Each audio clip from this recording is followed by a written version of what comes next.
खबरों के माध्यम से हमसे जुड़े रहने के लिए YouTube पर हमारे चैनल को सब्सक्राइब करें और बेल आइकन को दबाकर घंटी बजाएं। हम अभी मौजूद हैं सरस्वती शिशु मंदिर फुल्का में। आज जो आयोजन हो रहा है परीक्षा फल सह पारितोषिक वितरण समारोह है। इसमें जो बच्चों का जो परीक्षा फल और उन्हें पारितोषिक दिया जा रहा है, उनका जो मूल्यांकन किया गया है, इसमें किस तरह से बच्चों का मूल्यांकन किया गया है, कितने बच्चे सफल रहे हैं और क्या उपलब्धि रही है बच्चों की। भारतवर्ष केवल भूखंड नहीं है, सीमाओं से घिरे नदियां, धरती और वन ही भारत नहीं, इस भूमि में वास करने वाले श्रेष्ठ संस्कृति के उत्तराधिकारी भारत मेरी माँ है, मैं इसका संतान हूँ। यह आह्वान करने वालों की भूमि भारत है। शैशव का झूला, यौवन का कानन, वृद्ध जनों की काशी, मानवता का पालना, यह दुष्टों से रक्षणीय भूमि यह भारत है। यह कर्म भूमि, धर्म भूमि भारत है। यहाँ के हमारे यहाँ जो भी आचार्य हैं, केंद्रीय आधारभूत विषय 5 सभी का मूल्यांकन करते हैं और बच्चों को आत्मसात होकर के पढ़ाते हैं। और प्रत्येक दिन जब बच्चे कक्षा में आने से पहले जब प्रवेश करते हैं विद्यालय, वहाँ से बच्चों का मूल्यांकन प्रारंभ करते हैं और 5 तक शिशु अरुण से लेकर के 5वीं तक यहाँ पढ़ाई होती है। और 5वीं तक में हम लोग अभिभावक से बता देते हैं मूल्यांकन करके कि आपके बच्चे डॉक्टर बनेंगे, इंजीनियर बनेंगे, संगीतज्ञ बनेंगे, बहुत बड़े खेल के क्षेत्र में नाम करेंगे।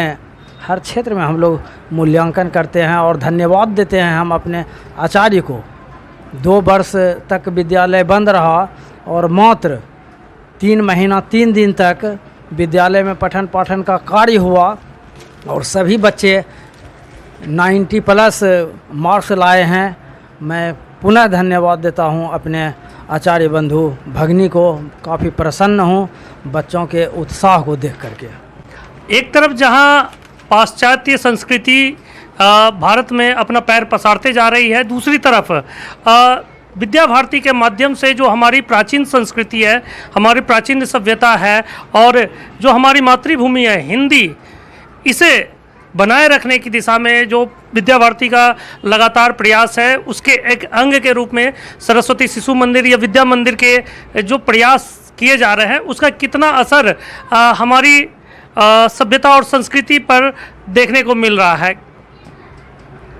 ये पूरे विश्व में सबसे सभ्यता और संस्कृति वाला देश है, किंतु आज के दौर में बहुत कम ऐसे विद्यालय हैं जहाँ की बच्चे आते हैं और आचार्य दीदी जी को प्रणाम करते हैं। लेकिन विद्या भारती में आचार्य दीदी जी को प्रणाम करते हैं, घर पर अपने से बड़ों को, माता पिता को, दादा दादी पूजन, नाना नानी पूजन कार्यक्रम हम लोग करवाते हैं और सेवा भाव की भावना रख करके हमारे बच्चे देश में अच्छे पद को सुशोभित कर रहे हैं और नाम कमा रहे हैं, देश के लिए समर्पित भाव से कार्य कर रहे हैं।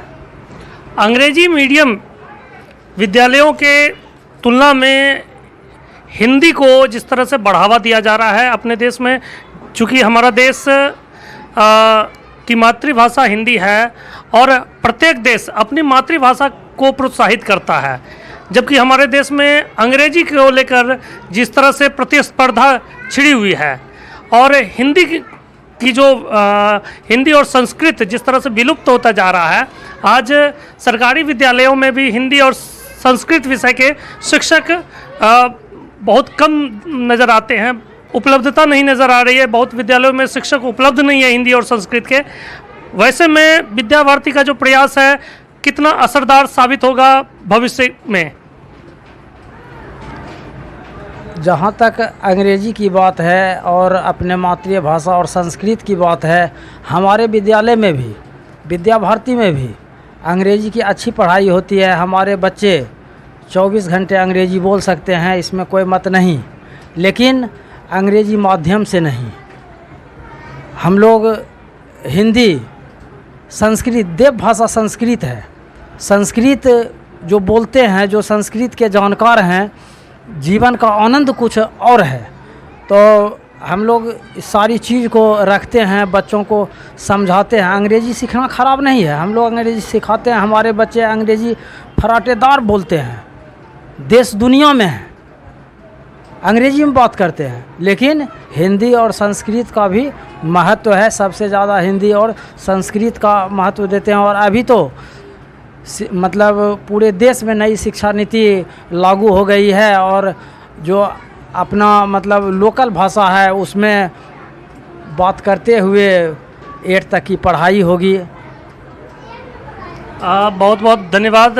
ये हमारे साथ बने हैं दिनेश सर, जो कि सरस्वती शिशु मंदिर फुलगा के प्राचार्य हैं। इन्होंने स्पष्ट रूप से कहा कि भारत में अंग्रेजी विषय के रूप में पढ़ाई कराया जाना चाहिए विद्यालयों द्वारा, लेकिन हमारी जो मातृभाषा है हिंदी और जो हमारी देव भाषा है संस्कृत, इनका भी बच्चों को विशेष रूप से शिक्षा देने के साथ साथ संस्कृति और साहित्य से जुड़े हुए हर पहलुओं पर विशेष कार्यशाला देते हुए बच्चों का बौद्धिक विकास करने की आवश्यकता है, जिससे आने वाले समय में बच्चे देश का भविष्य तय कर सकेंगे।